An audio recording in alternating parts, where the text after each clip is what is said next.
once again, good morning, everyone. Sorry, we got a couple technical difficulties, but we're up and ready here at the first draw of the Men's Provincial Championship, sponsored by East Coast Credit Union. And we are on sheet 4. My name's Selena Thompson, and I'll be your lone commentator for today, but hopefully you're joining us for all this action. We've got draws every day up until Friday, men's and women's combined event. It's the first time this has happened in the province's history, which is very exciting. So, of course, the Scotties provincials for the women's side and the East Coast Credit Union for the men's. We're featuring Team Danbrook versus Team Thompson on sheet 4 today. Team Danbrook throwing the blue rocks and holds the hammer. I'll just give you guys an overview of the teams and as we get underway in the first end, but it looks like we're going to have an action-packed first end here as Bryce Everist throws his first stone for Team Danbrook. Filling out the rest of that team is lead Brendan Lavell, third Kendal Thompson, and of course skip Jamie Danbrook. And for Team Thompson, we've got lead Alex MacNeil, second Travis Colter, who's just thrown there, third Colten Steele, and the skip Stuart Thompson.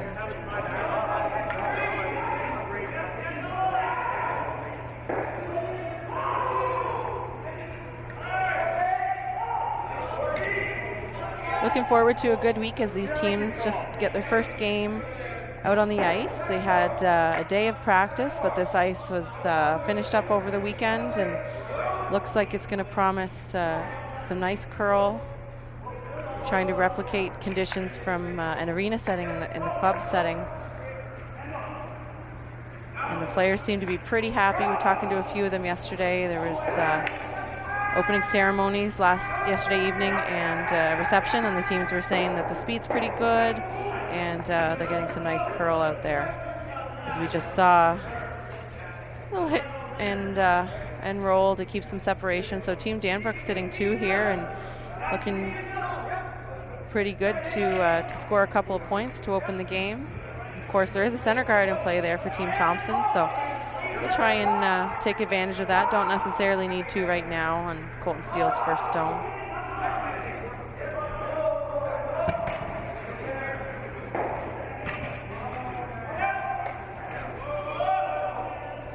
Really would have liked that one to stick around and force a play on it, stay shot rock. So this gives Team Danbrook a really good chance to come around this center guard and really put some pressure on early.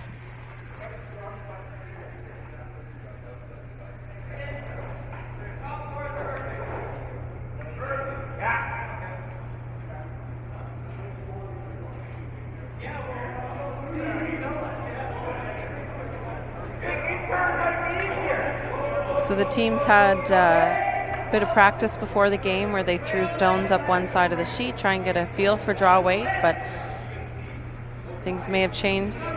Team Danbrook had first practice, so they were out about 20 minutes ago. So Kendal just trying to make the proper adjustment. Ice is probably sped up a little bit, and not a bad result. Doesn't get fully buried. The rocks are pretty even, but there's a little bit of a height difference, so Colten's going to go for either the double here, or if he can hit it thick enough and flat enough, he can go off this outside stone and roll his yellow to the inside. But we're probably looking at, if he gets the right angle, chipping that blue stone that Kendal just threw sideways.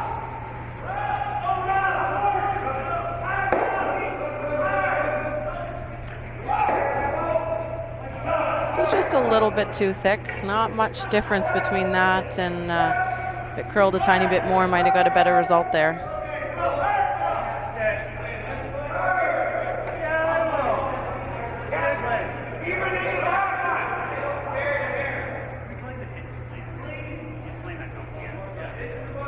And Jamie and Kendal, they're just talking about their options. So, you know, they could hit this yellow stone. I think if they do and they stick around, you're going to see Stuart attempt a double again. But the other option is going around the guard, and if you're ever open, you leave a pretty easy double. So you want to sit 2 here and try and leave a more difficult double for the other team.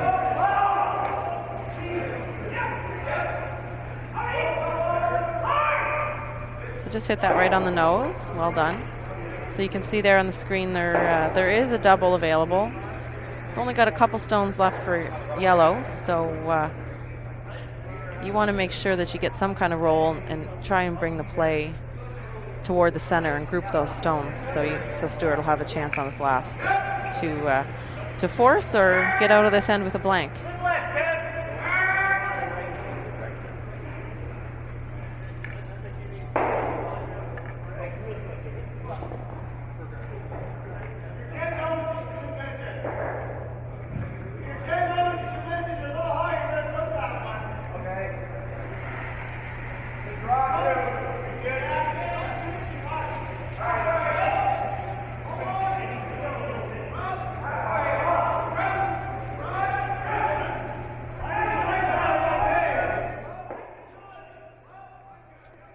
So just not getting the curl to get the roll there. Similar line to Colten's, although Stuart threw a bit less weight. So we'll see Jamie, if you can see there, if he hits that yellow stone on the nose, he's not going to be in the rings. And at this point, with Stuart only having 1 stone left, there's a good chance here to score a couple points. And if he can bury this pretty nice and prevent any kind of hits, he may be looking at 3 here. So Jamie will try and tuck this blue stone, his first blue stone, around that center yellow guard.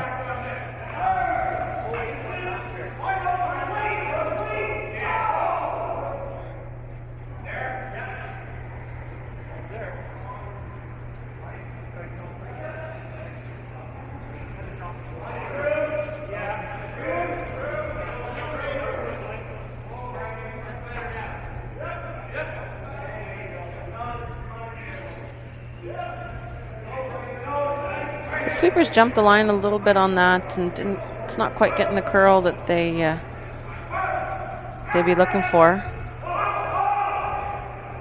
So it'll sit out in the open. Didn't have to curl too much more, just about another rock to make that shot ideal, but the problem with it not being buried at all is Stuart has a double opportunity here. So if he hits this on the nose, those 2 blue stones should spring out of the rings. And he might get the force that he was looking for.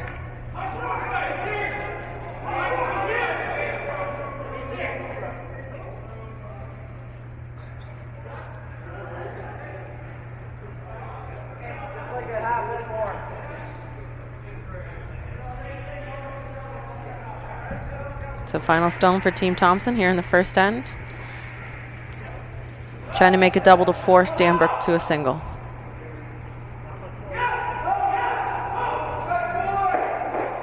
Well done.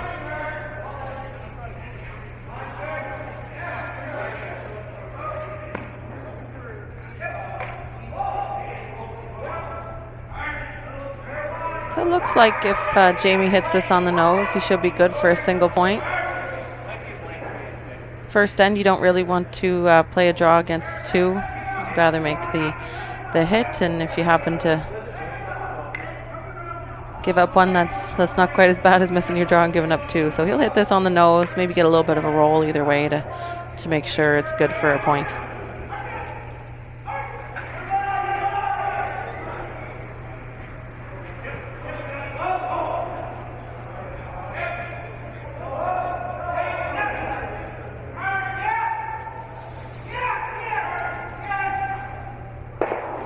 That's a big mistake there. So talking about making sure you don't give up the steal of 2 by making the hit, but you have to make contact with one of the rocks there. So not sure if he's just a bit outside. Looked like the indication was on the throw. He was just a bit wide.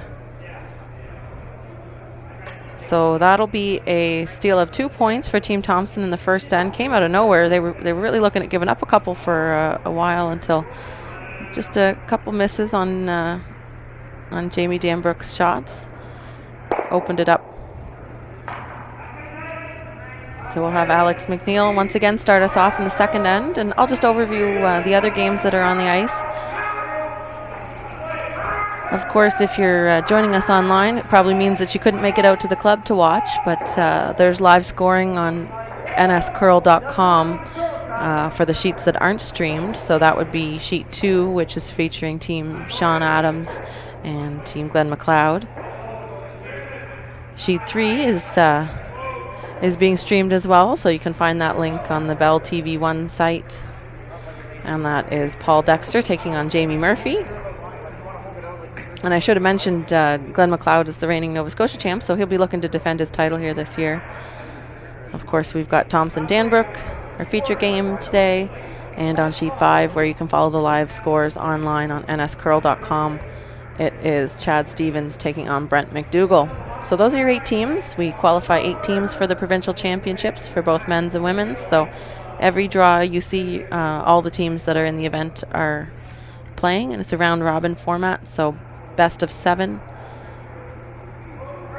Top record goes to the final, and the second and third place teams play off in a semifinal. So those will be on Saturday for the semis and Sunday for the finals. We'd love to see you join us at the Mayflower Curling Club, which is where we have this event, and we're happy to have Mayflower hosting this year. It's been a big effort to get this event organized, of course, with both the men's and women's being combined. It's been pushed up a bit for the men's, who normally play in February, but the benefits of the great ice surface and try and get some crowds out here to the club to watch should be great. You can come watch. It's $5 a draw for the round robin games, $10 for playoff games, or you can just make it easy on yourself and get an event pass. That's $25. And we'll, of course, have streaming of every draw, 2 sheets, all week long, in case you can't come visit.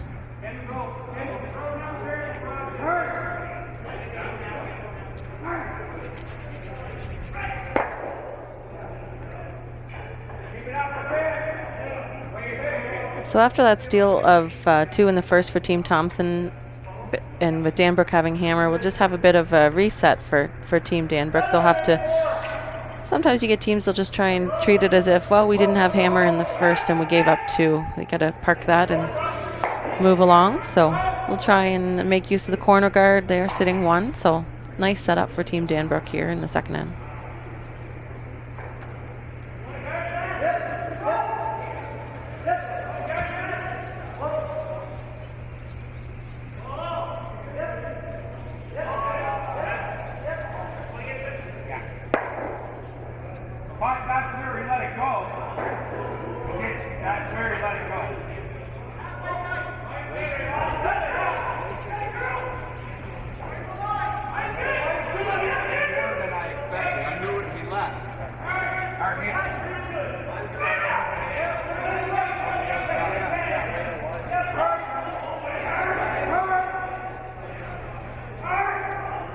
Team Danbrook just looking for a bit of a flop behind the corner guard. Curled up a bit too much.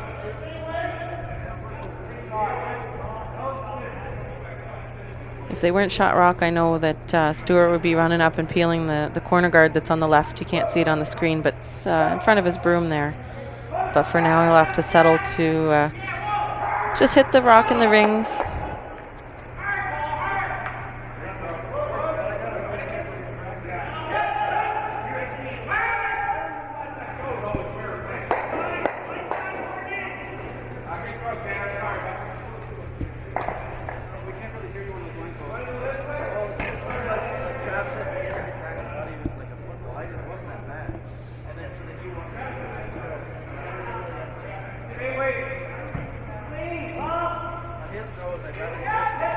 So trying the other turn here, Bryce Everist trying to get that movement behind the corner guard.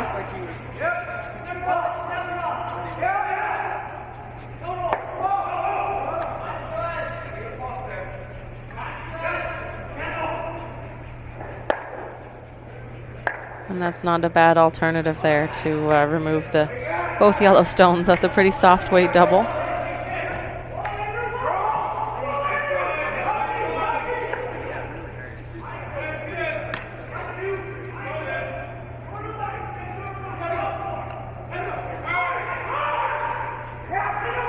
So Colten steals first of the second end.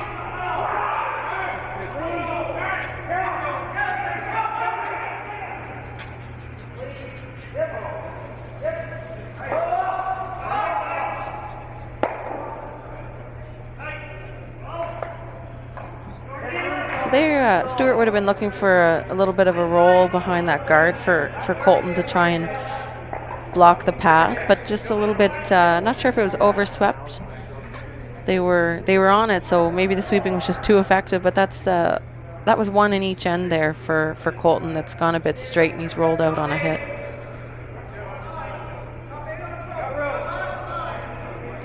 So Team Danbrook now, they still have that corner guard, so now they'll look to set up their 2 points with an open house.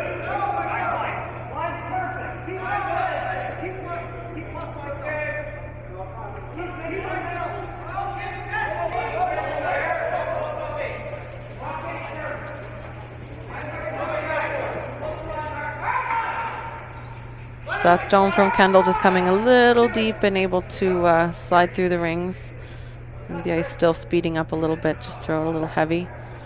So we'll have the peel of the corner guard here.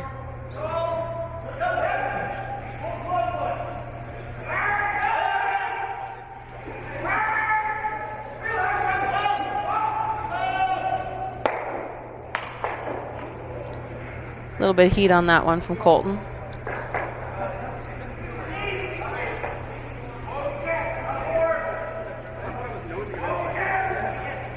Makes it a bit more difficult to score your 2 points, but it's still early. We do have 10 end games. If you're used to watching events on TV, the majority of the televised events are now 8 ends, but for provincial, national, and world competitions,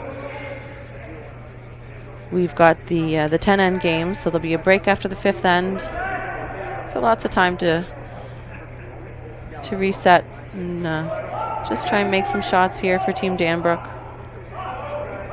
It's a better draw there for Kendal.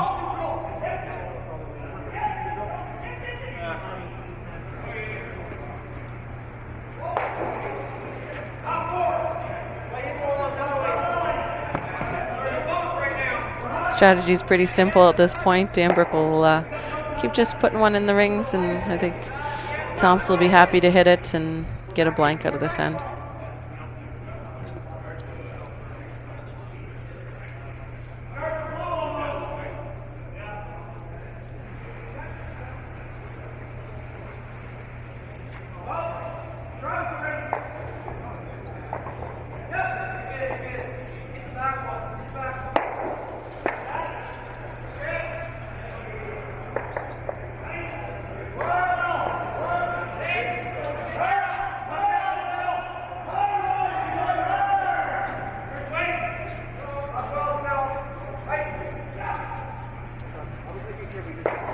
If you're on Twitter, you can interact with us.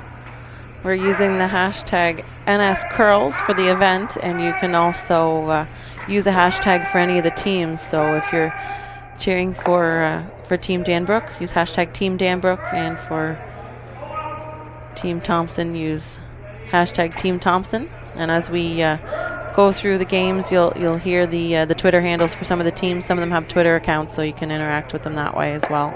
But make sure you also use NSCurls, and you can ask questions and let us know where you're watching from. That's always very exciting. We've got a lot of family and friends from all over the world that tune in, so we'd love to hear from you.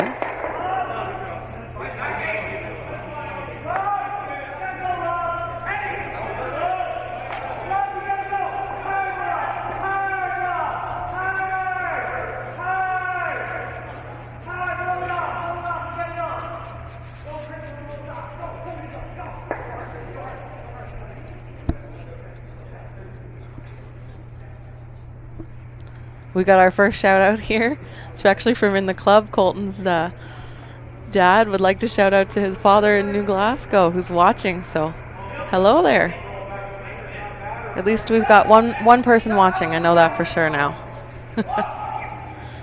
Actually, I know one of our commentators, John Seitman, he's bummed he can't be here, but I'm pretty sure he's at university listening and not doing his work anyway.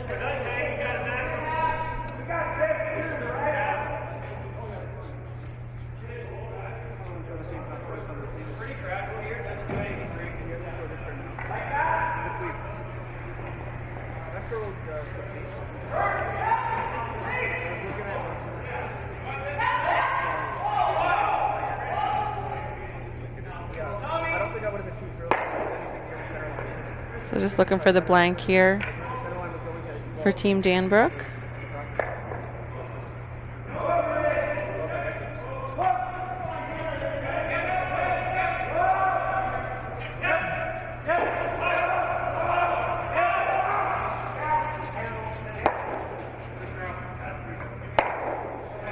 And as Jamie throws that blank, we've got his lovely wife, Katerina, who just let me know that she's also listening and watching while at work.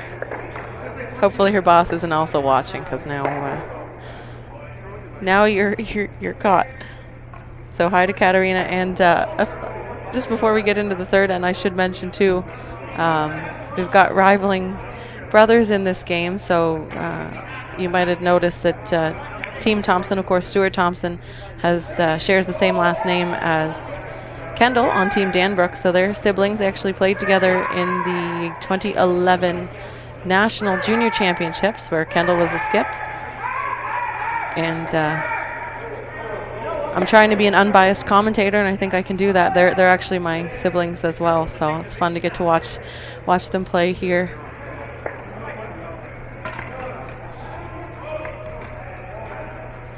And I'll say hi to their grandparents who are watching as well from PEI in Ontario.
So we're into the third end here, but corner guard coming deep from Team Danbrook, so may see another open end, but Alex is stone rolling out, so I think Jamie will put up another corner guard there.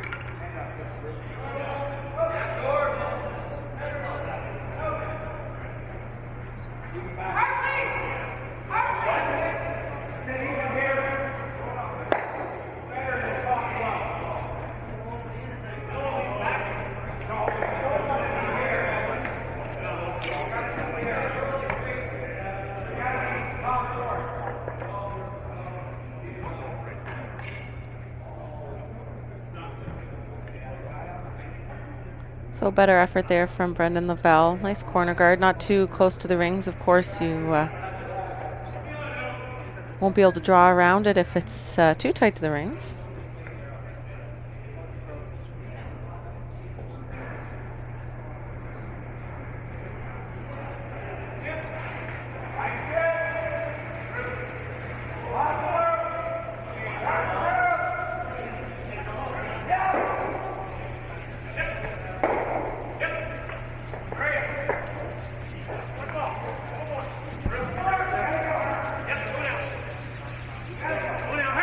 So we're on to second stones, and Travis Colter able to peel that corner guard, but Jamie will continue to ask his team to put up a corner guard, try and get something going here.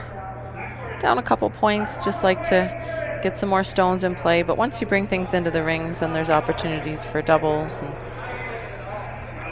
all kinds of hits, so just like to keep these stones out there and hope for a miss on a peel.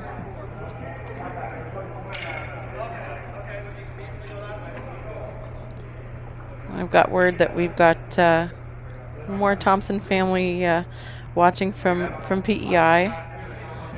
Kendal Stewart's Aunt Nora and cousin Megan are watching, so hello to you.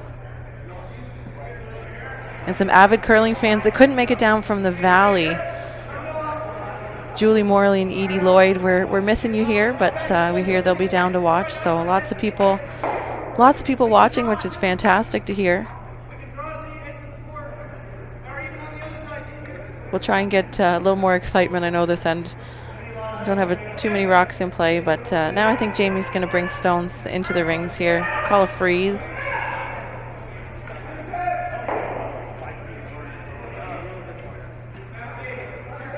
If Bryce can freeze this right on the nose of the yellow stone, it makes it difficult for Colten to remove it. We've got the provincial rocks here, so they're not the club rocks that we're using, these blue and yellow stones. They're a little more lively than most of the club stones that club curlers would see being used. So if this freeze isn't made perfectly, there's a good chance that the blue will be removed fairly easily by Colten. Line looked good, just a couple feet light. That's all right.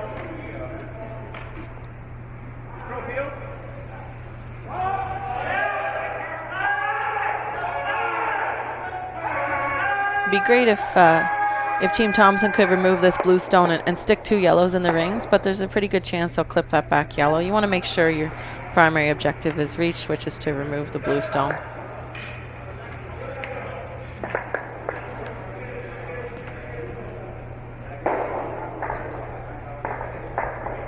So if you don't hit the nose with that kind of weight, you're probably going to be rolling out, that's fine. We'll give Team Danbrook another chance to make the freeze, but with no guards, it's not too risky to only have the 1 or maybe 2 rocks in the rings for Team Thompson.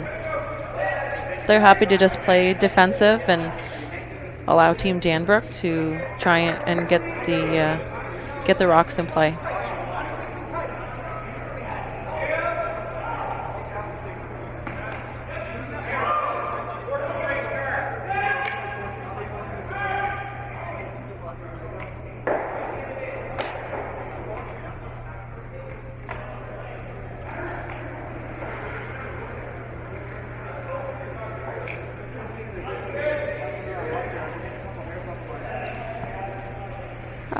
The weight was perfect and the line was a couple inches off, so good effort there. Nice adjustment from Kendal.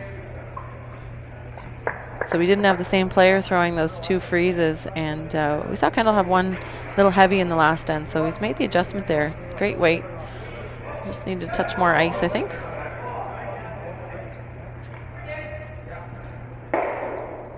And Colten making that peel pretty easily, so that's why you have to have your freezes right on the nose, and that way you won't have any kind of an angle to let the rocks loose and to let them all out of the rings. It's an open house once again, similar to last end, but took a few stones to get there. One nice thing, if you're the team that's down a couple points, you're getting a really good opportunity to throw lots of draws. So we've seen guards and draws here from Team Danbrook and pretty much all hits from Team Thompson. They'll be watching the speed though. Looks like that one just slid back through the rings. Decision time for Stuart here though, so that rock can be frozen too if he doesn't remove it. He has a couple options. He could throw a draw himself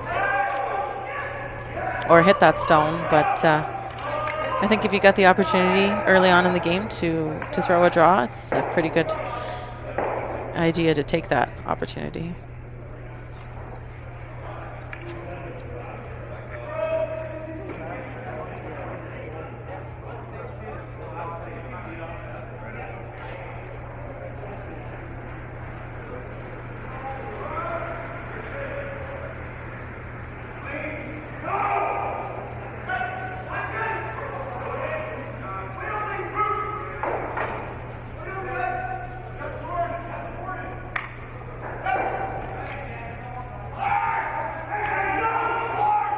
Super's just making sure this is in the rings. Of course, if it's not and it's a guard, that's a guard for Team Danbrook.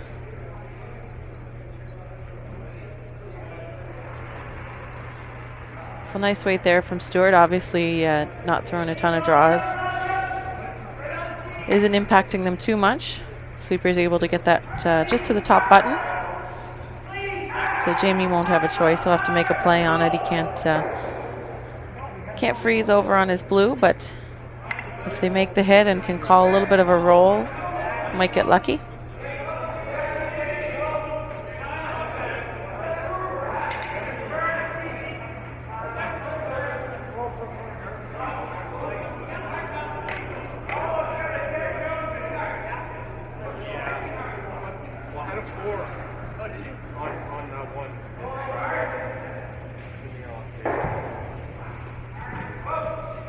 Just a little bit of a roll to the outside there.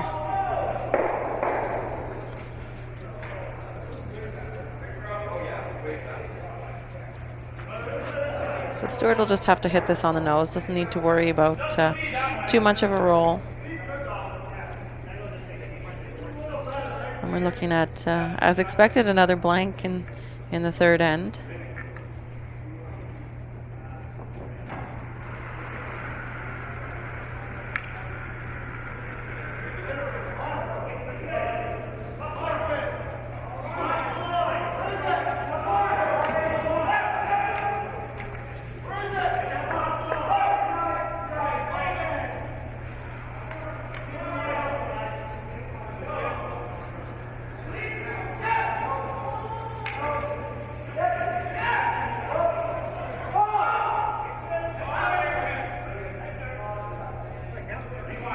So you see there, just one sweeper if they're trying to keep it straight. Most of the teams at the provincials, if not all of them, have adopted the one sweeper idea, and that is that you actually get more effective results if only one sweeper, the sweeper going against the direction of curl, is trying to keep the rocks straight. Of course, if you're going for speed, you need all the help you can get, so both sweepers will do that. So another blank attempt on the last rock, as Jamie will look to hold the hammer going into the fourth end.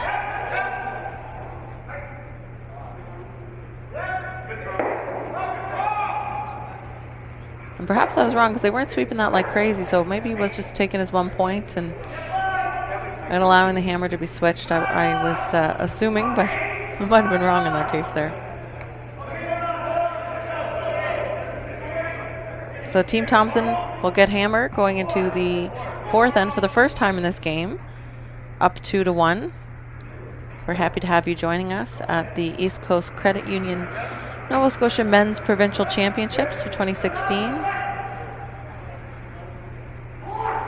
I'll give you an update on the other scores. I mentioned Team McLeod taking on Team Adams. Adams up 1-0, playing the fourth. On our other streamed sheet, we've got Team Murphy taking on Team Dexter, and Murphy's up 2-1, playing the third.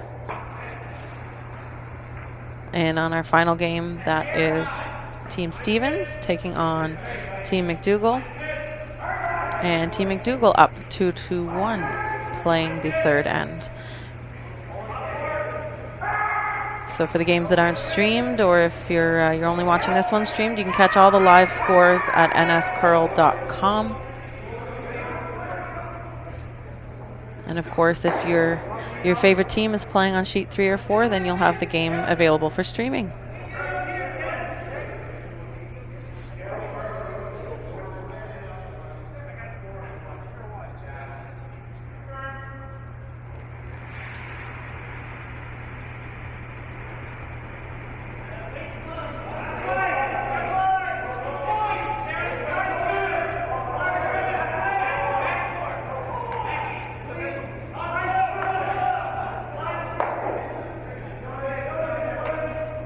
So up with hammer. Team Thompson doesn't need a guard, so Alex MacNeil putting this first one in the rings. Not quite getting the line that they were looking for, just a bit heavy there, so won't wrap around the guard. So Team Danbrook has an opportunity to go around their center guard that Brendan Lavell placed there on his first stone.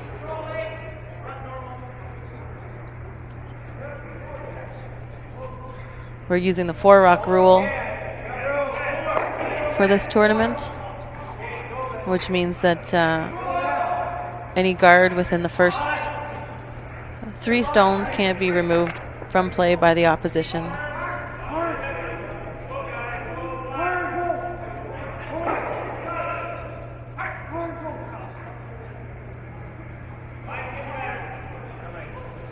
Nice shot there from Brendan. Didn't want that stone too deep in the rings and gives a good freeze attempt for Team Thompson, but Alex will look to put this one just on the top and set up the angles for themselves and try and keep a pretty low risk way of scoring in this end.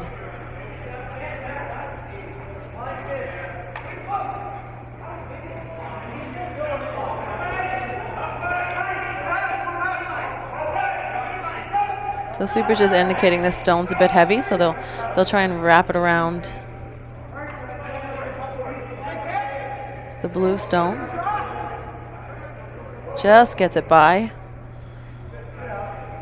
It's a good result. The line is pretty similar for those 2 shots, so a freeze on the blue or a draw. So sweepers knew that was a tiny bit heavy early on, and they were able to save the line and wrap it around. Otherwise, it would have ticked off the blue and been an open hit. So nice to get a piece of that buried.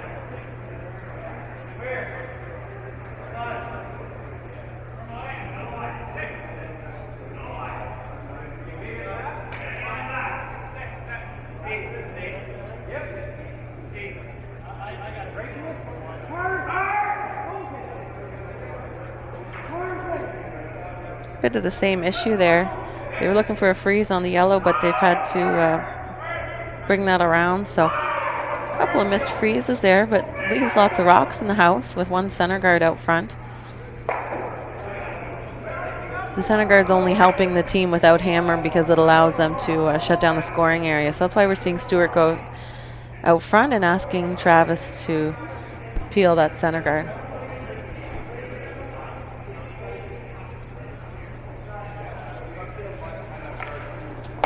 which he does successfully.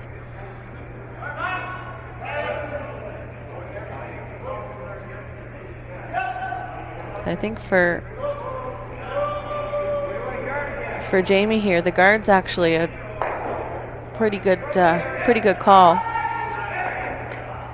With the setup as it is right now, you're probably forcing the other team to 1, so protecting the situation seems like a good idea.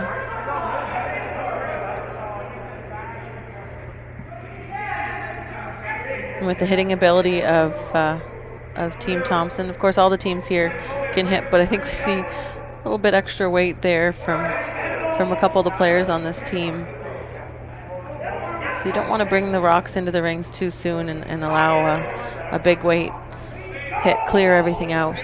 So leaving this out front is a good decision.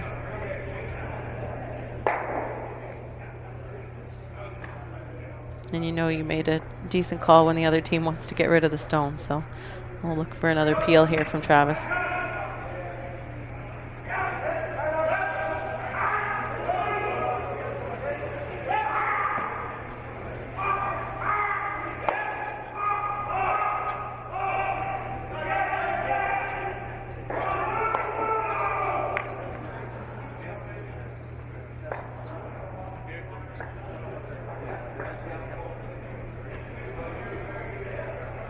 Same predicament for Jamie. He'd like to shut down the scoring area even more. Stuart currently has shot stone with a difficult draw for a second point, so Jamie's just looking to tap this blue stone up a little bit.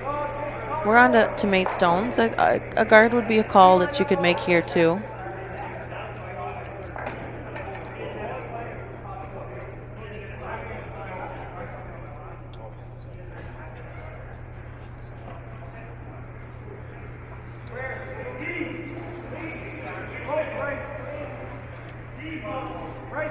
I just like to tap this blue stone right on top of the yellow.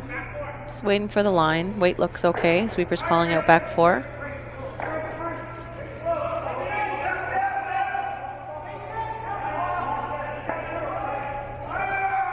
Didn't quite come up as much as they wanted, but actually leaves a good situation on the the blue-yellow, but the problem is the shooter just flopping over a little bit leaves a double for Team Thompson. So the blue stone that was raised didn't quite get frozen on the yellow.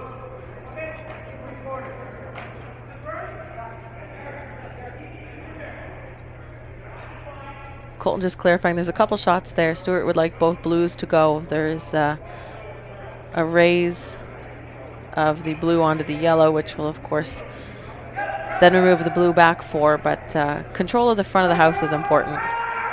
Going for line here. Got everything going.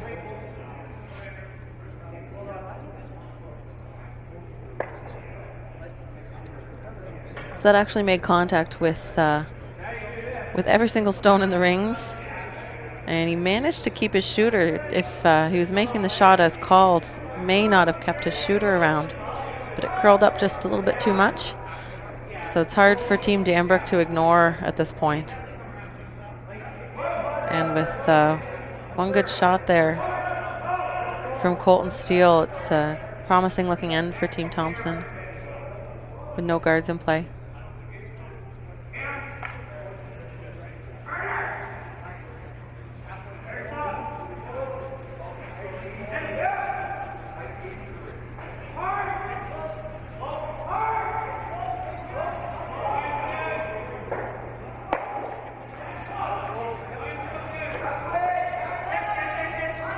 That's a beautiful shot. Really well called on the sweeping there to make sure that it's as difficult as possible for Team Thompson to keep a couple rocks in the ring. So they'll be losing their yellow stone in the 4 foot, as well as Team Danbrook's blue. Got to be careful. The yellow is probably going to go back and jam on the blue stone.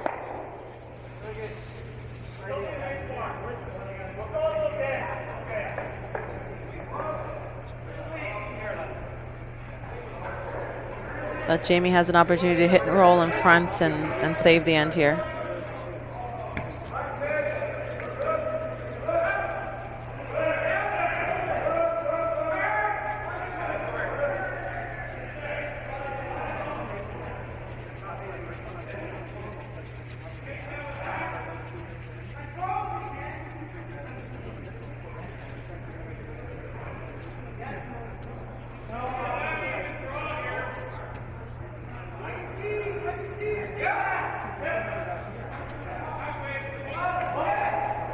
So they're just looking for a little roll to the toward the inside. They just got a bit too much of a roll.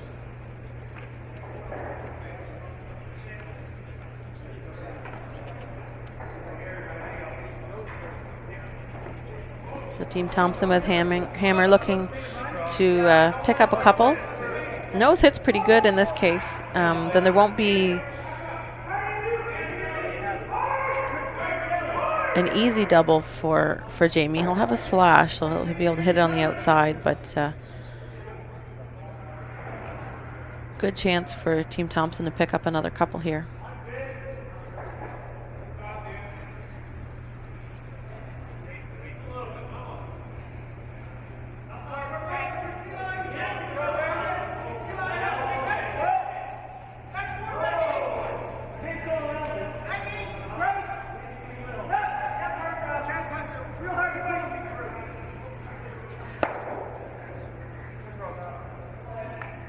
Should do the job. So Jamie will have the slash if he can hit it on the right side, as we're looking at it, to remove both yellow stones and try and get a blank out of this end.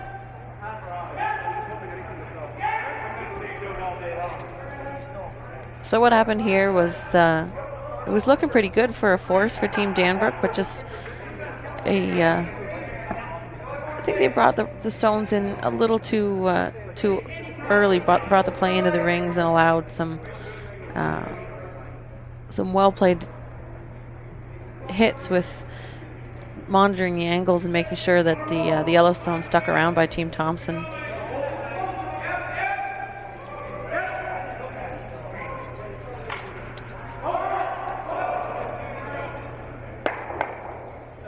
Well done by Jamie there just to save that end. So we'll see Stuart run up pretty quick and chuck this one through the rings and carry hammer into the 5th.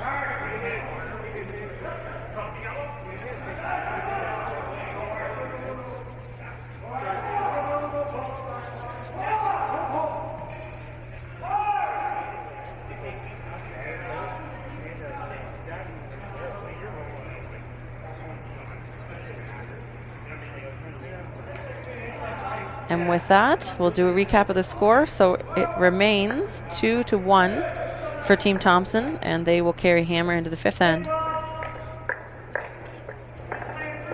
At the 2016 East Coast Credit Union Men's Provincial Championships here on Bell TV1. We're very happy to have Bell with us. They've been partnering with us for a number of events, and the broadcasts are only getting better.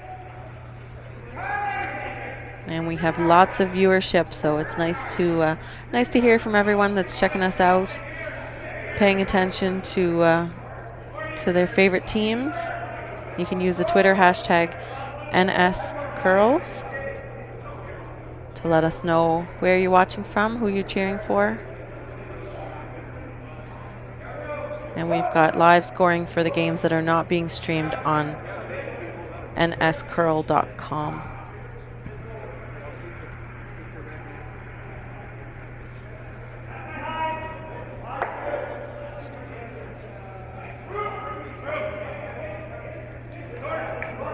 Good work by the sweepers. I guess I'll say sweeper there from Team Danbrook, who's just Kendal sweeping.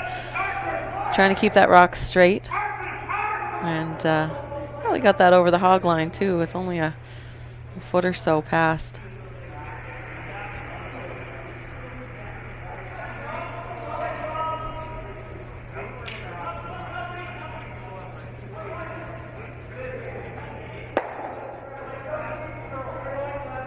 Alex MacNeil lead for Team Thompson, looking to put this one right in the rings, high in the house.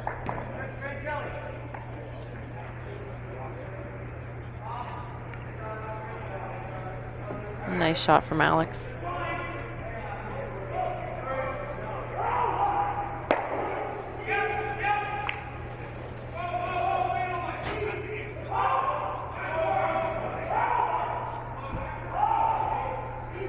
Similar to last end, we're looking just to set up some angles. After a few shots here, the teams will assess where they are, and then we'll see some hits start to happen.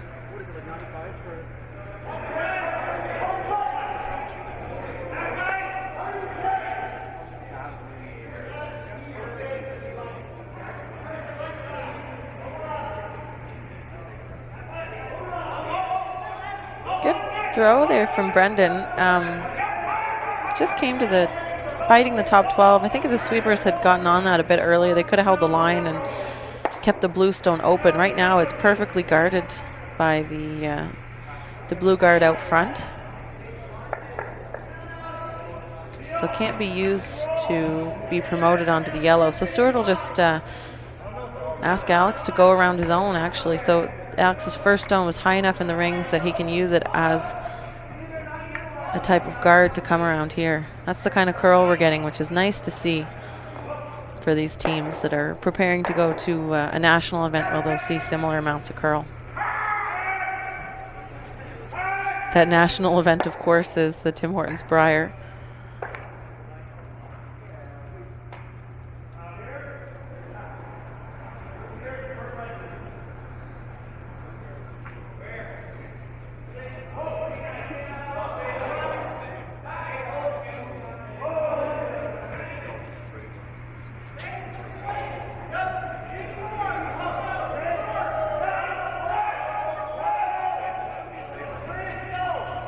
Brier this year being held at TD Place in Ottawa.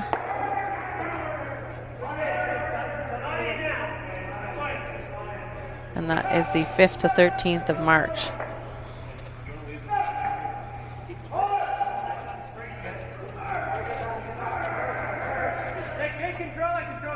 So Bryce's stone just a little heavy, ticking off the yellow and rolling to the side 8 foot there. It's wide open for Travis Colter to hit.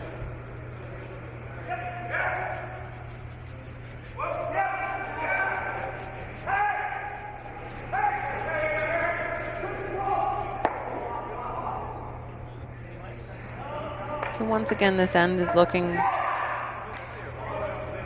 little bit to favor Team Thompson there. Love to stick this rock around the side 12-foot. It just rolls out.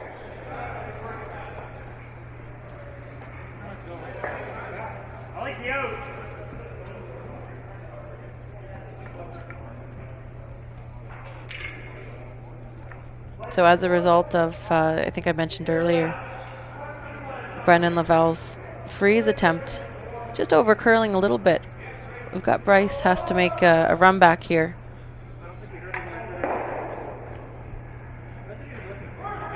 Just needed to curl up an inch or so, and that would have gone straight back onto the yellows.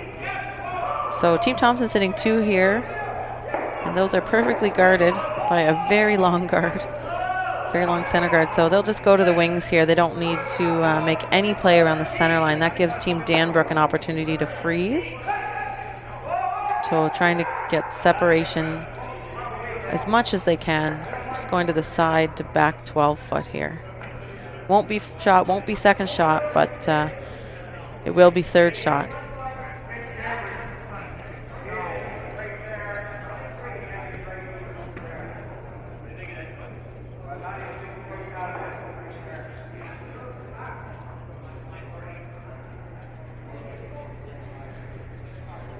So it was just heavy, didn't get the curl, and actually opened everything up for Team Danbrook.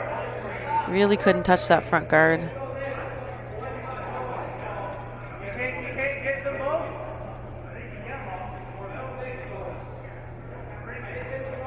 There's no long run back for Danbrook anymore. It's a very short run back, and he has to take this opportunity here.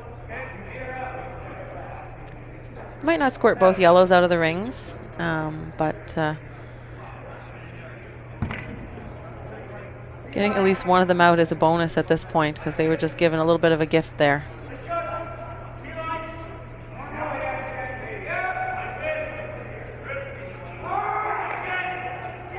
This one's taken off, though.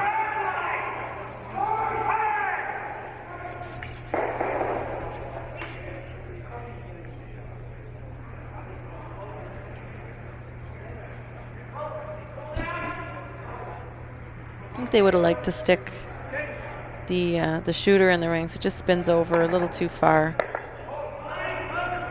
So Team Thompson was looking at 3 on the last shot. They're still looking okay for 2 points here. Trying to keep separation between the yellow stones.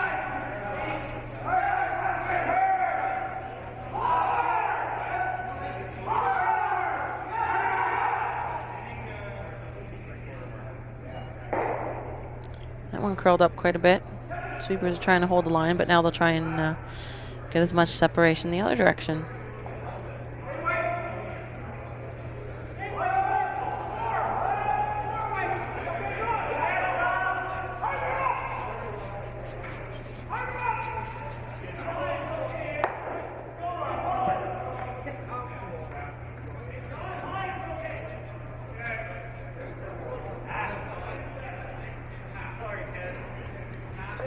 Kendal look for a double here on the yellow, similar to Jamie's last shot in the last end. Just hit this a little bit high side. Should get both yellows going. Just over curled the tiniest bit.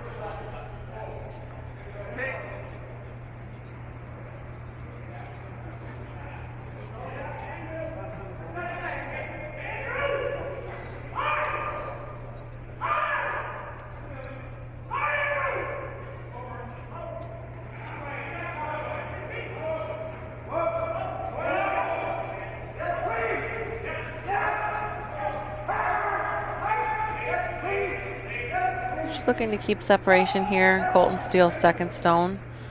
Don't really want to roll that to the center line. So the same type of shots available for Jamie Danbrook here on his first of 2. In the 5th end. Trailing 1 point without hammer.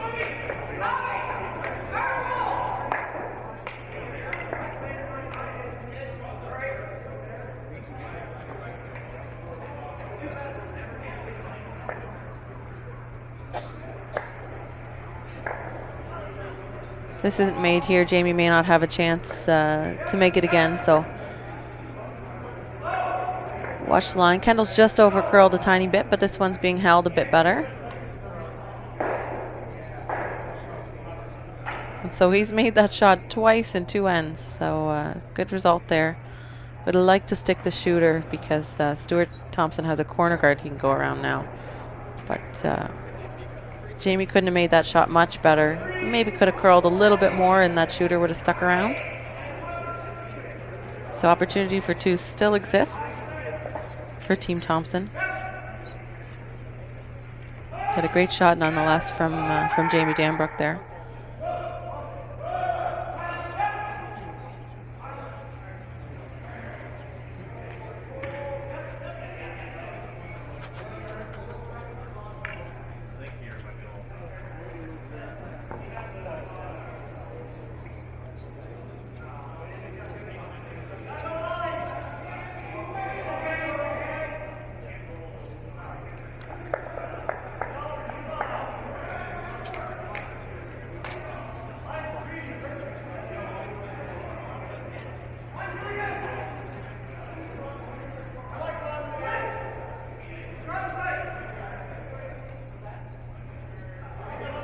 So Team Thompson looking to put this in the top of the rings. You don't want it to slip behind the tee line.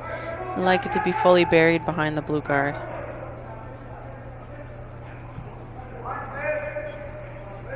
So they got that over buried, that curled all the way around the guard and is not available for any kind of an out turn hit, but they're see that blue stone that's just outside the rings. If Jamie can hit that anywhere on the high side, so the broom side where Kendal has the broom there, it'll go back onto the yellow. It wasn't too much Stuart could do to avoid that shot being available.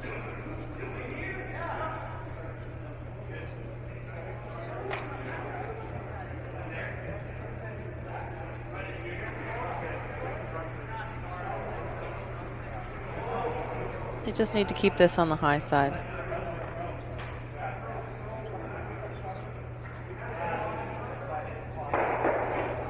And well done. So the raised blue stone stays partially buried. It's probably available for a blank from Stuart. Depends what they can see from the hack.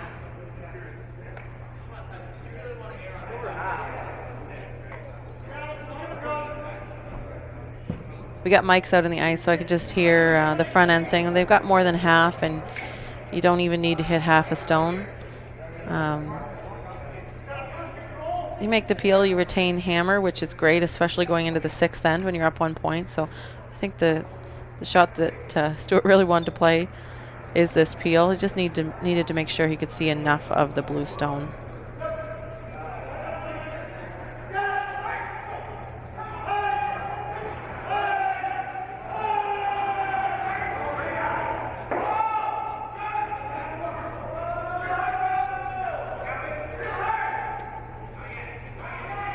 Just gets enough. So another blank, and we'll keep a pretty tight game going here, going into the 5th end break. Team Thompson leading 2-1 over Team Danbrook, and we will catch you back at the East Coast Credit Union 2016 Men's Provincial Curling Championships in a few minutes. Stay tuned.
Hello again, and welcome back to the 2016 East Coast Credit Union Men's Provincial Curling Championships.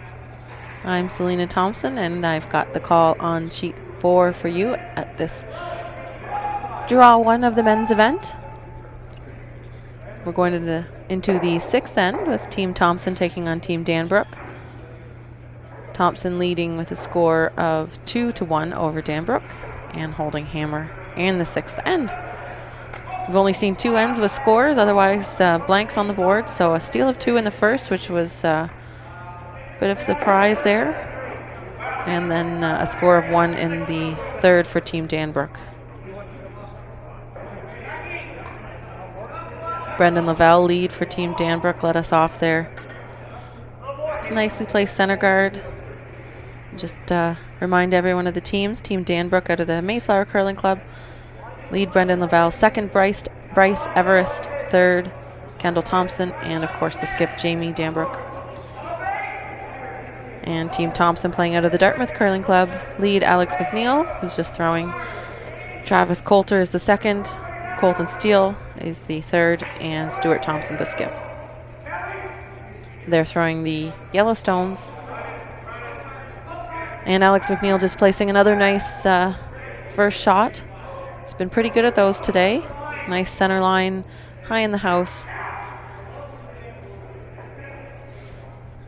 And it's been setting their team up well in most ends here.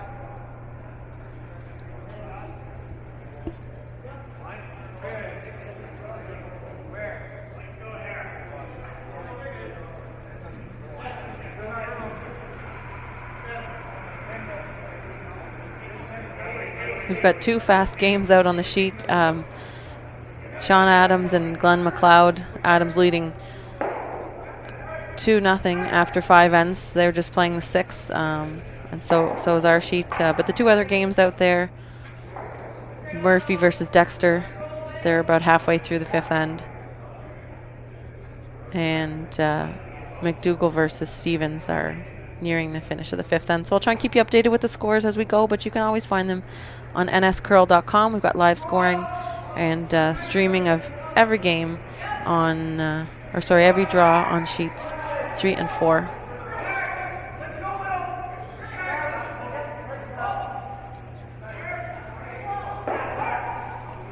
So on our sheet, we saw Brendan's freeze attempt a little deep and just go to the back of the house, stuck around the back 12-foot.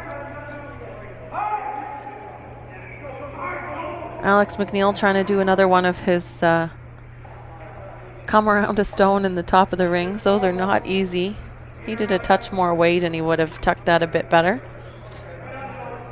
But still a nice setup. Shot 2 stones are tucked behind that center guard. So Bryce Everist is looking for a run back here.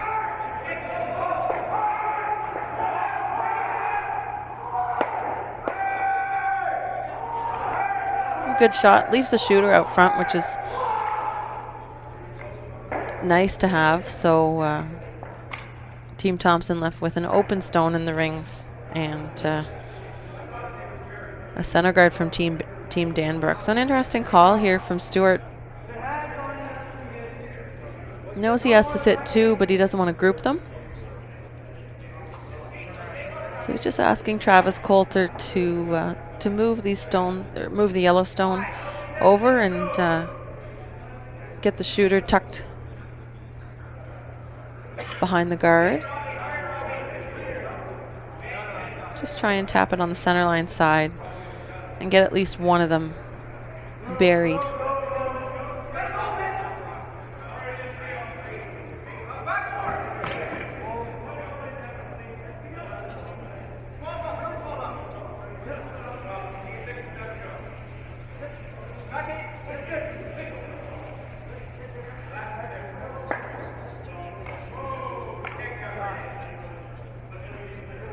So they got the separation that they were looking for. Line wasn't perfect for getting one behind the guard, but still sitting 2.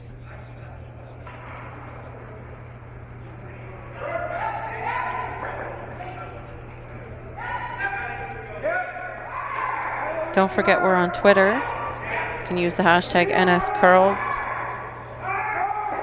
My friend John is reminding me that his mother, he's volunteering for this event, and his mom's downstairs. So we've got lots of volunteers. She's selling magnets and I think helping out with the front desk and front door duties. And perhaps catching a little bit of the games as well. Nice shot from Bryce, making a hit and roll and rolling the shooter behind a guard. So no choice for Team Thompson but to go for a run back here. Appeal result would be okay too. Actually made a nice shot there and left with a bit of a corner guard and removes the blue stone at the top of the rings. So now play is being brought behind the tee line.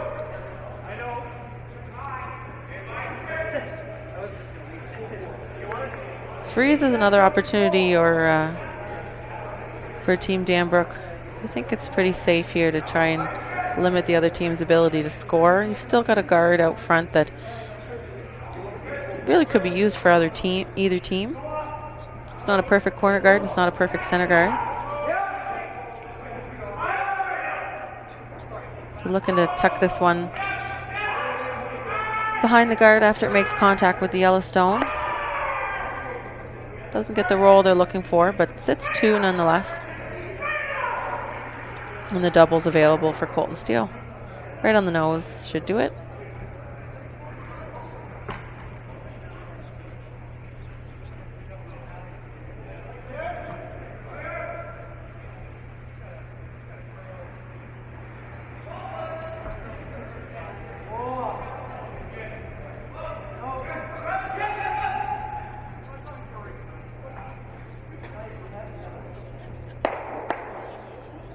Got it the other way. So that was Colten Steele's first rock. I don't think he's changed rocks. He's had a few with that first stone of his that have gone a bit straight, and that was the case in that one as well. Still made the shot, but not in a way that left the shooter around. So Kendal Thompson will have the opportunity to come around that yellow stone. They'll try and use it as a guard for themselves. They really got to go line on this one. It's just light.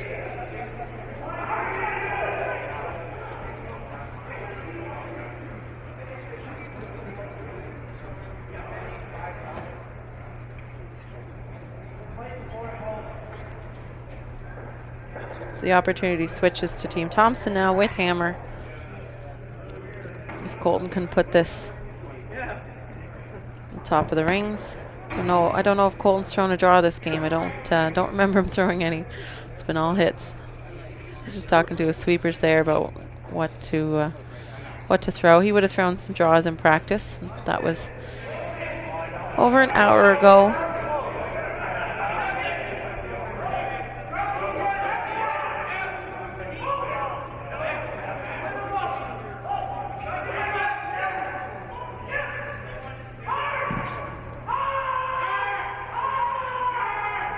Travis just trying to get the last little bit of curl. Got it mostly buried. Great weight.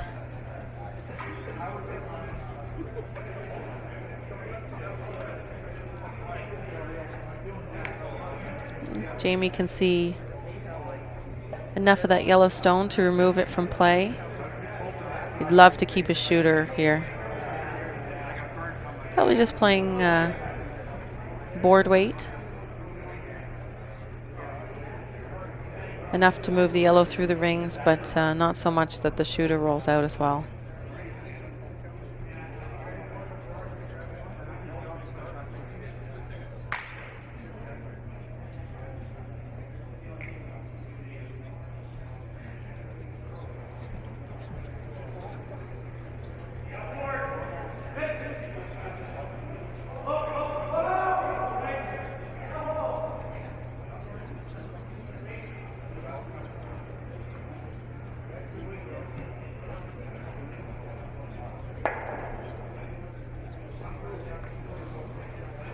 So I just jumped the sweeping a little bit on the line call.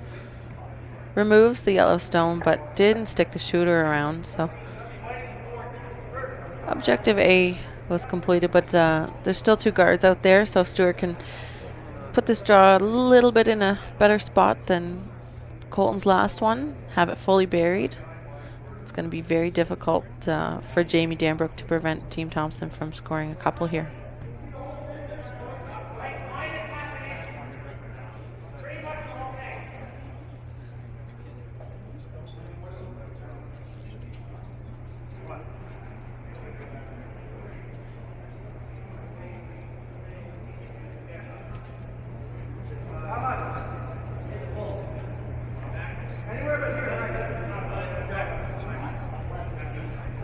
So we can tell from the line this one's not taking the curl, that it's just a bit heavy.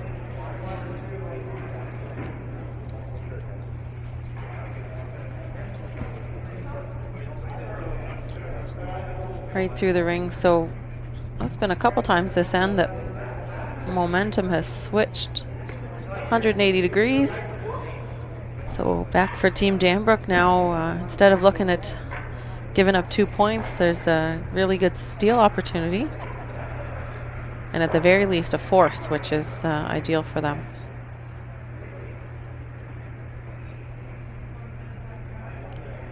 The all-important sixth end. Teams like to have hammer in this end, and if you don't have hammer, you love to steal. So Jamie will want to put this one Right in the forefoot, maybe can bite a piece of the button, but if it's buried, he stands a good chance at stealing.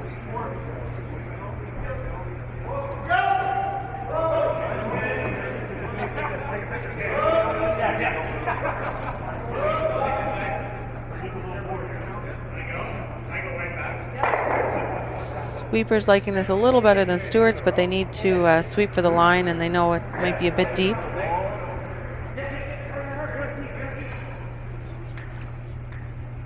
The line's great. In the top 4, pretty good shot. I don't think he could have done too much better. You don't want to put it back house and give Stuart a shot to come to. So looks like it's going to be a draw to the button here. He's got the full button to come to, just talking about where to put the broom and probably discussing on his last shot. Stuart's rock went right through the ring, so he needs to make an adjustment or at least know that perhaps he was throwing in a faster path, moving the broom out a little bit here and adjusting the weight for that. So he'll need a piece of the button to score a single. And they blanked the 5th end, so scoring is very important here for Team Thompson.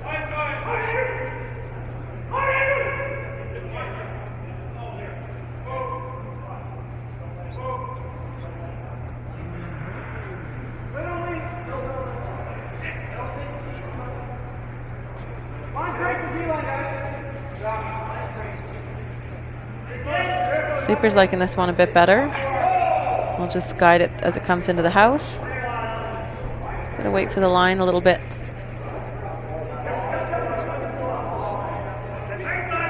Well judged and well thrown. So great pressure draw. They're drawing right to the button for Stuart Thompson to take a single point in the 6th end and now leads 3-1 over Jamie Danbrook.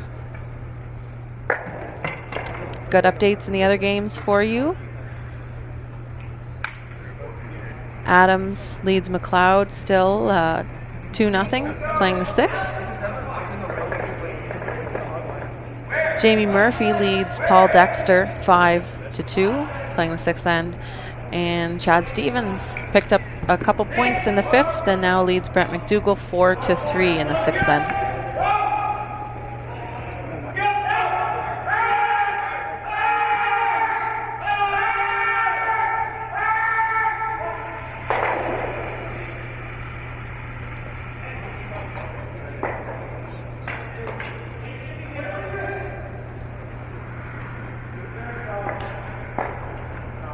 So great pressure shot there from Stuart in the 6th to get a single point, and they'll lead off here. Alex MacNeil throwing first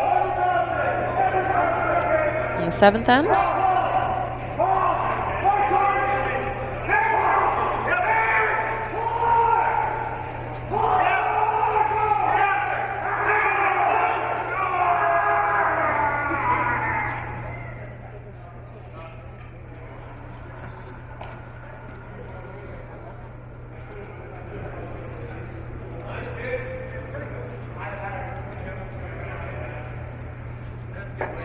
We're glad to have you joining us as we know you're watching from home on Bell TV1.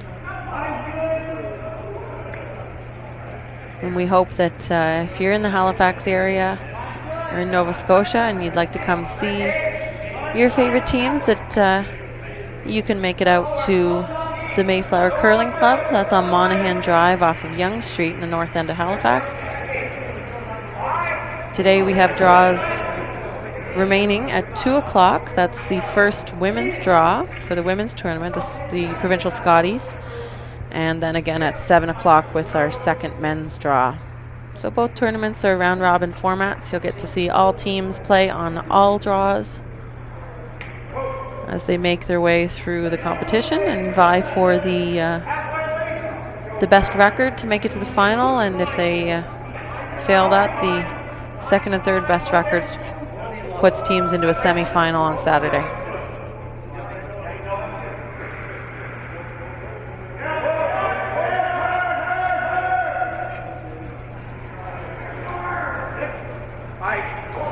If you're curious, we'll have live streaming coverage of Team Brothers versus Team Pinckney on sheet 3 this afternoon. And on sheet 4, you can watch Team Arsenault versus Team Campbell. That's at 2 o'clock Atlantic. Or you can come to the club if you don't have work commitments today.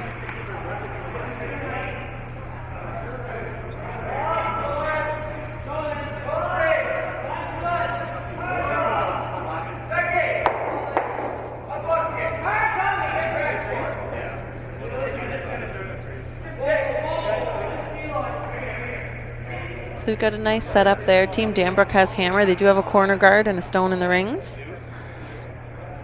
Team Thompson will ignore it and continue to make plays around that center guard, trying to keep play in the center of the house.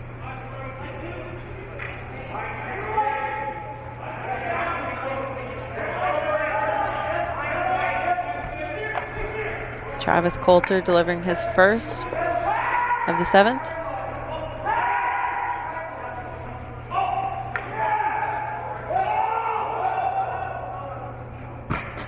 Just rubbed the front, but managed to stick the shooter around and just got a bit of a spin in.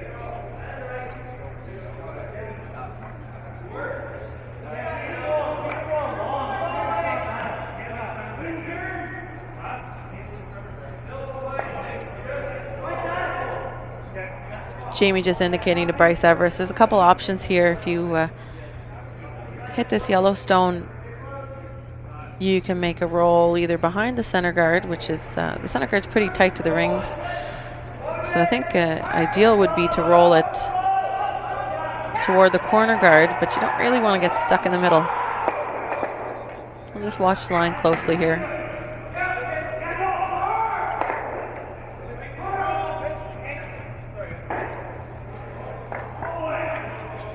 Now they're really taking it over behind that corner guard. Great shot from Bryce Everist there. So Team Thompson's sitting 1, but it's not a very comfortable single point as it's lined up nicely to be removed. Can't do much about that one over on the side though. Just try and move these stones around and get a better angle. Unlock the blue and get a little bit of a flop to the center line from the shooter. So second of 2 stones from Travis Colter.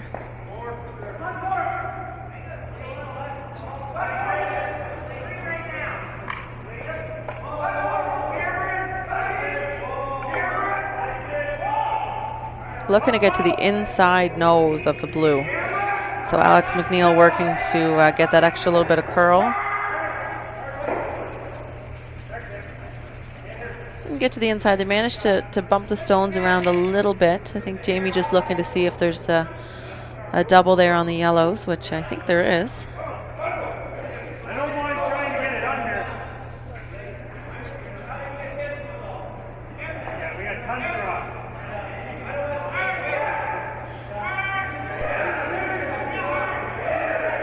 So a little bit of a disagreement between the second Bryce and skip Jamie. Jamie'd like to lose that yellow stone in the back 4 foot while he has an opportunity to. And Bryce is seeing a nice chance to score a pile here. So he'd like to get a little bit of flop onto the center guard. I don't know what the end decision was. Probably, I'm going to guess it's Jamie's call here. We'll see what they call for the line. I personally like the flop under the center guard. You're setting yourself up really well if you can do that.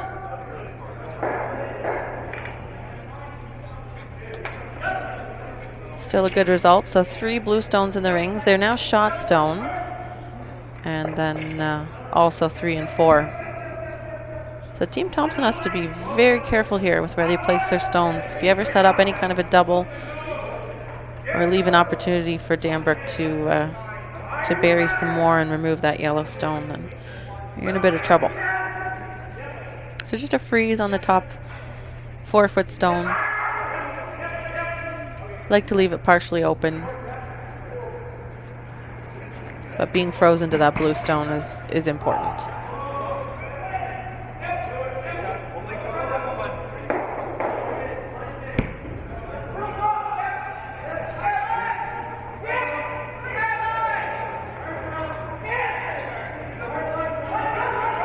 Sweeper's going for weight on this. They abandoned the one sweeper rule because it's a little light, so they just need to get it there. Really good judgment from the sweepers, and that is pretty well frozen, I think. Maybe an inch of separation. Over curled a touch, though, likely a result of Colten's stone being a bit light.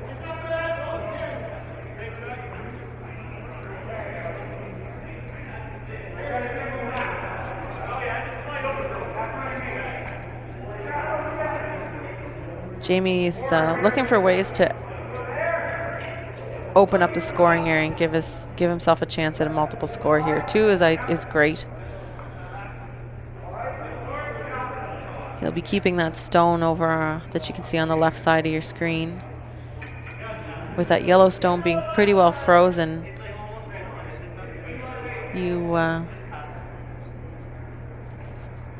can't remove it with big weight. So what Kendal's going to do here, they were looking at it off their own, but I think if they just jiggle these rocks around, they can keep their shooter and unlock the yellow from the blue.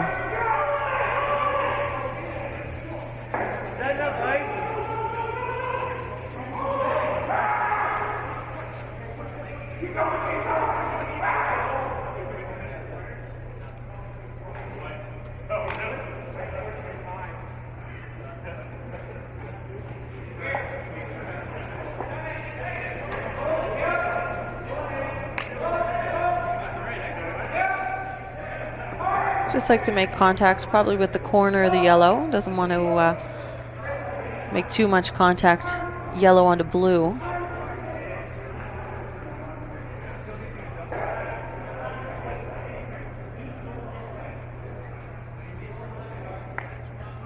I don't think that moved it quite as far as they wanted to, so we see now a double on the blue stones.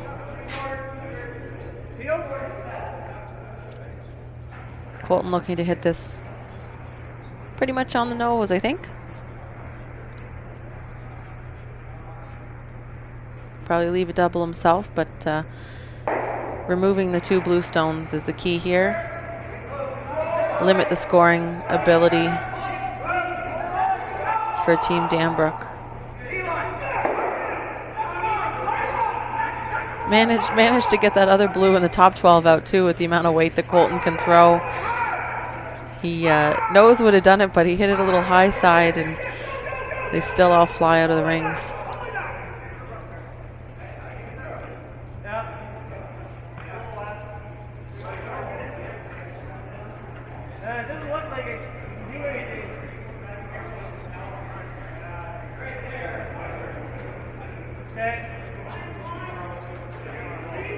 So Team Danbrook needs a double here to bring in their chances of scoring multiples again now. They still have that buried stone in the back 8 foot on the left of the screen, but it is not shot, nor is it second shot, so a little bit of work to do here.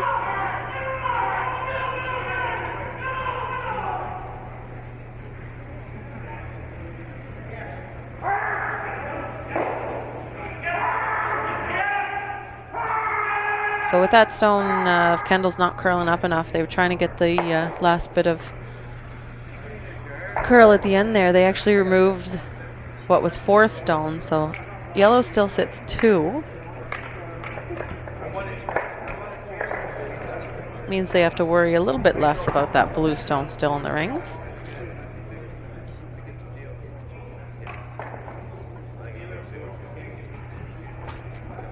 Really looking to put pressure on. One thing they could do is freeze to that blue stone because yellow is sitting 2.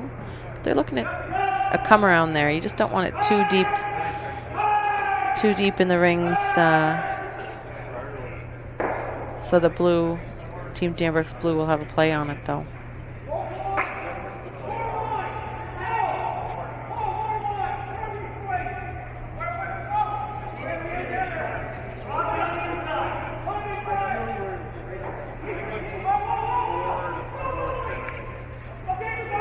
So this shot is all about limiting the scoring area for Jamie. If Stuart can leave this in the 4 foot, even if Jamie can freeze to it, it's probably going to force them to a single point instead of picking up a few. So that would be mission accomplished here for Team Thompson, would be a force.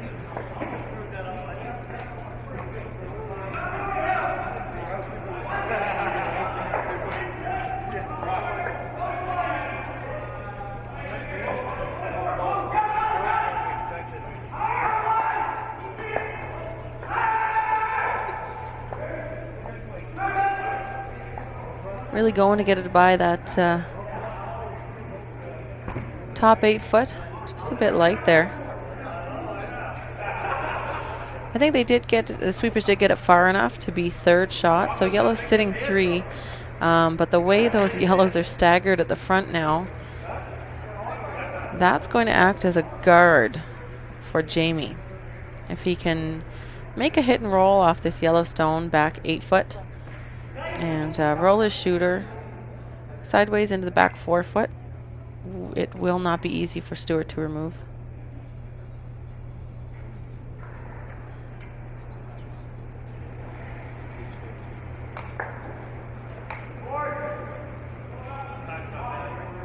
And we got a pretty bad pick there.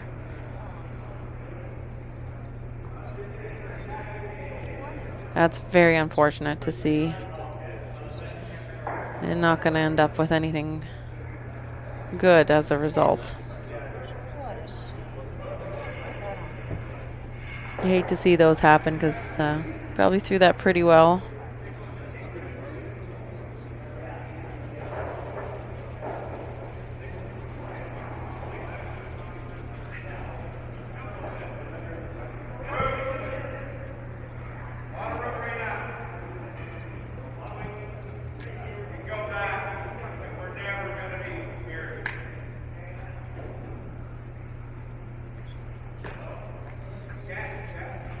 So this end now that looked very good early on for Team Danbrook, just with a couple good angles, nice shots from them, and really unfortunate pick there for Jamie. They're able to cover things up, protect their own shot stones, try and force a single.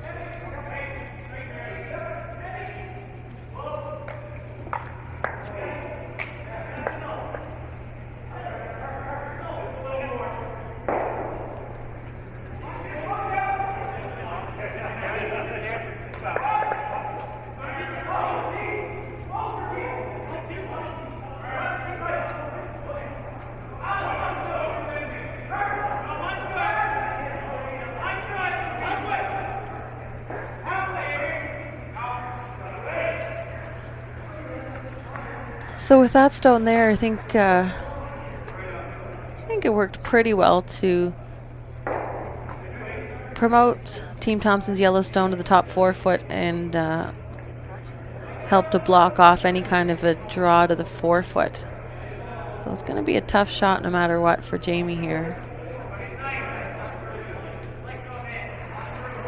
You just have to figure out what's available.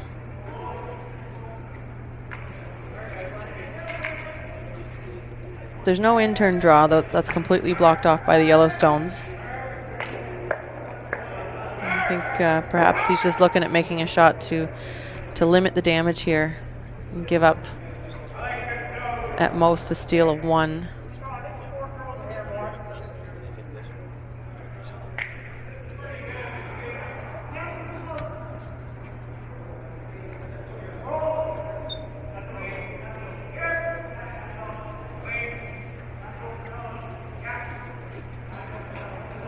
If anyone else sees a shot, let me know. Use the hashtag NSCurls, because I don't know.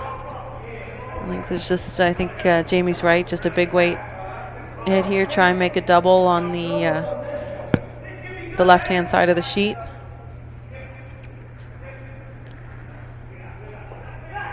Or maybe a triple here.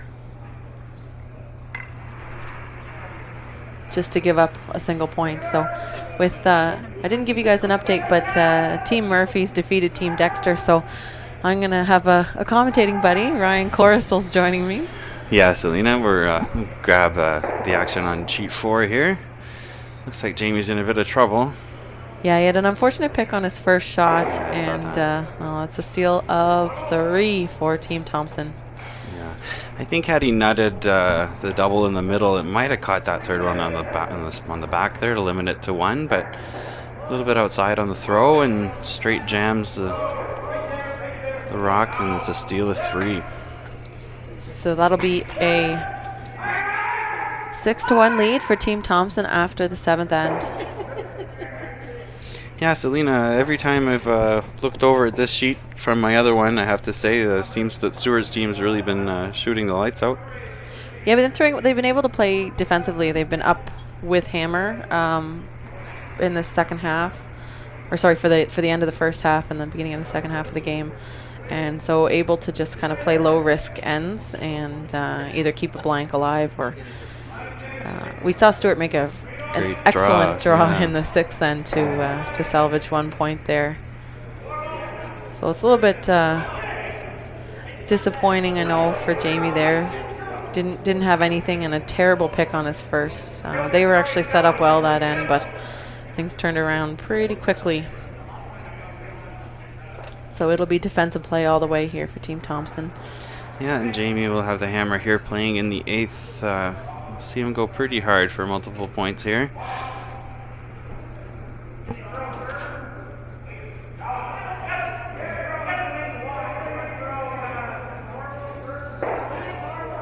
And we've seen this before in the beginning of the game. Danbrook was down 2 points early, and we had a few ends with pretty straightforward strategy. Corner guards being played and trying to get something going. But they'll absolutely need to score a couple points here with 3 ends remaining.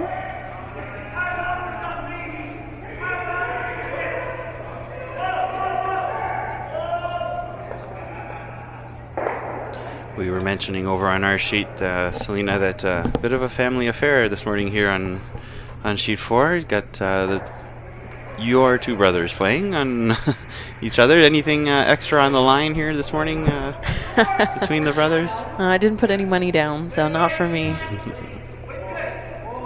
The benefit is I get to say that just a lot of pride, I'm sure. My family won, yeah, regardless of the outcome.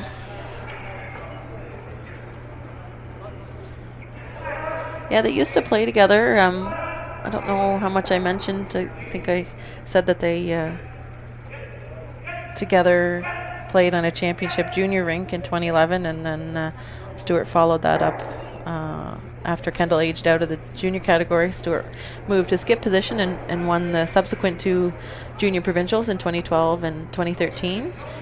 He played both those years with Alex MacNeil as well, so they've brought that half of that team back together, and they actually had a 3rd place finish at the Nationals in 2013.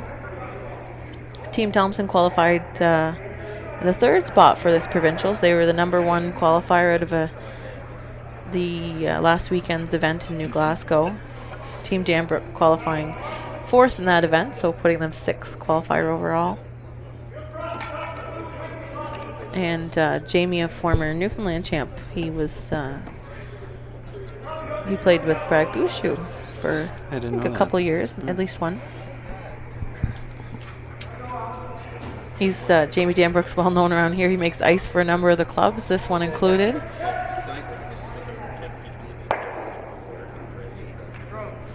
So full on defense here for Stuart Thompson, getting rid of the corner guards that Jamie's placing in order to try to generate his deuce. You'll see some action. You'll see the action come into the house a little later in the end, I bet. Yeah, very straightforward though. It's just Danbrook needs rocks in play, and Thompson will be throwing the peels.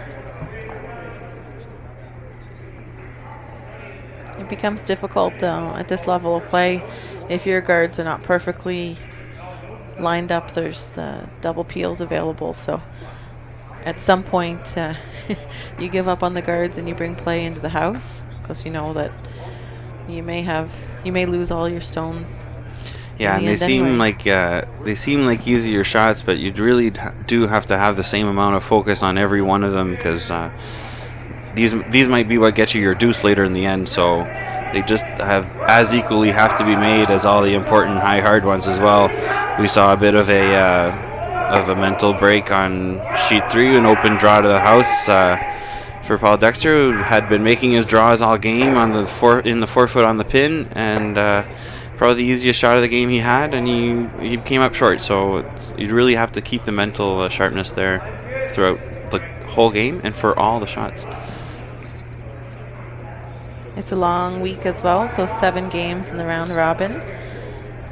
Long week and long games. Two a day for the men, with the exception of, I think, Thursday, where they'll only have 1 draw, and then they can ease up into playoff weekend with only a game per day. Yeah.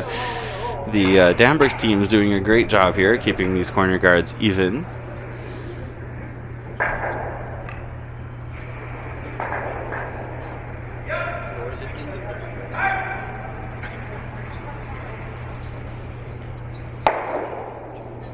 Might have to take some stopwatches out on those, and threw that really hard. Yeah, these teams practice, and I know in particular Colten is one of the heaviest hitters in the province, if not the heaviest hitter in the province.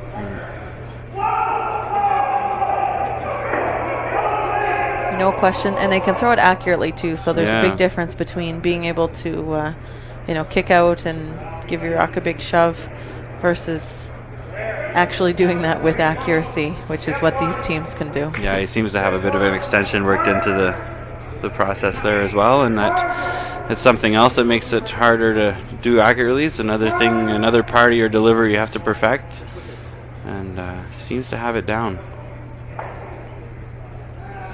So Jamie Danbrook switching gears there, trying to go behind the corner guard, but coming up a little short. We'll leave a bit of a double peel opportunity for Stuart, but he does have to be a little careful, as he could send that blue one into the yellows that are in the house.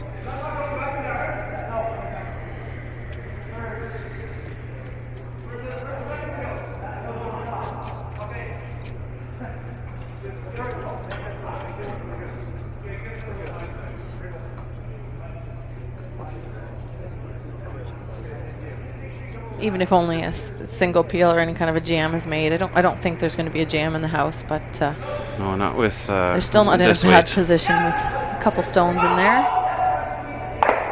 Perfect. He leaves the yellow there, and you'll see Jamie probably try to take advantage of that.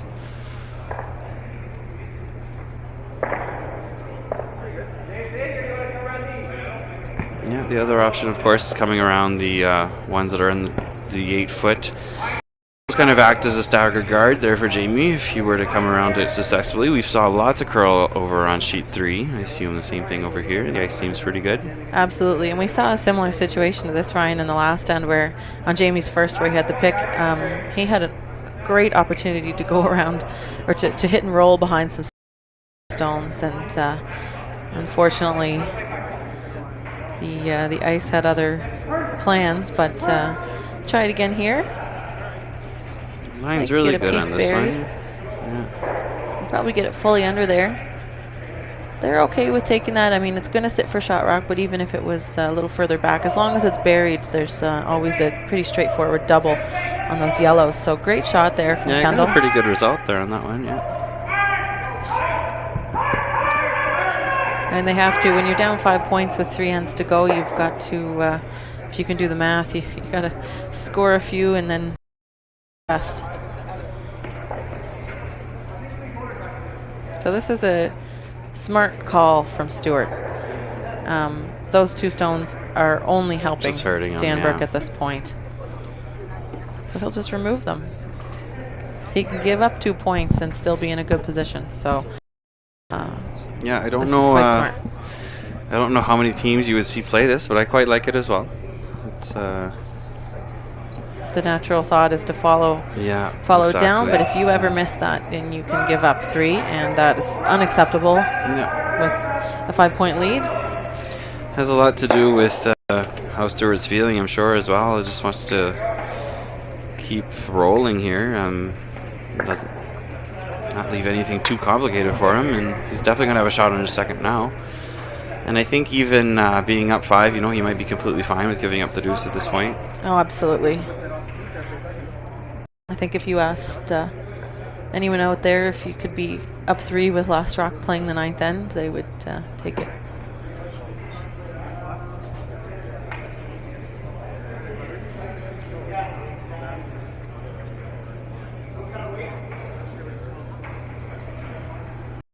Jamie will try and put a draw in here. I'm just looking at the East Coast Credit Union rings. I think they look nice. We're really happy to have East Coast Credit Union as the sponsor of this event this year. It's the first year, and they've been very active on Facebook, promoting and trying to bring people out to watch it. So we're thrilled to have them join us. Yeah, the rings look great. Some of them are following curling and know what's happening, and maybe see some people out to watch. We've got a nice crowd here this morning. A missed attempt there from Jamie on his draw. It's going to leave an open hit for Stuart.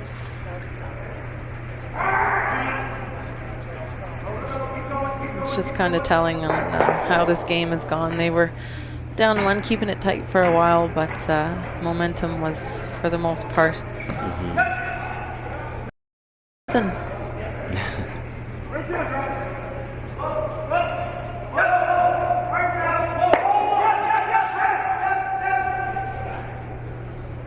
Without a doubt.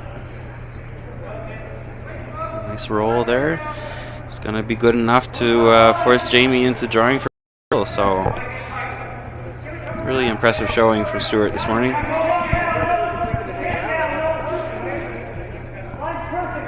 I don't know that we would have even seen Jamie play for the blank here. They need points desperately, and yeah. So there's not really a lot of good things when you're down 5. Yeah.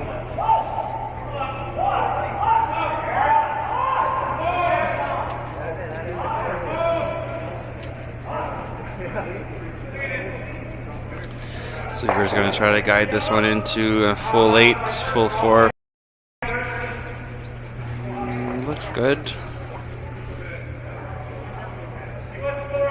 It's a nice draw from Jamie there. So Jamie Danbrook will score 1 in the 8th end. And he's still trailing Stuart Thompson 6-2. So Stuart will play the 9th up 4 with hammer. And the hand comes... Not quite the hand. We have a bit of a fist bump action going on here, but it will be the game. We make the final 6-2 Stuart Thompson over Jamie Danbrook here on sheet 4. So that's it for the stream game, Ryan, and sorry we couldn't get you on for a couple more ends. That's okay. We'll leave you with checking out nscurl.com for the scores in the Adams-McLeod game as they play 8th. Adams up 4-3, and in the Stevens game with Chad Stevens up 5-4 over Brent McDougall. So take a look at NS Curl and join us back at 2 o'clock, where we'll have Team Brothers taking on Team Pinckney on sheet 3 and Team Arsenault versus Team Gamble on sheet 4. And that's all for now. Thanks for joining us. That's right. Thanks for joining us. We'll see you later.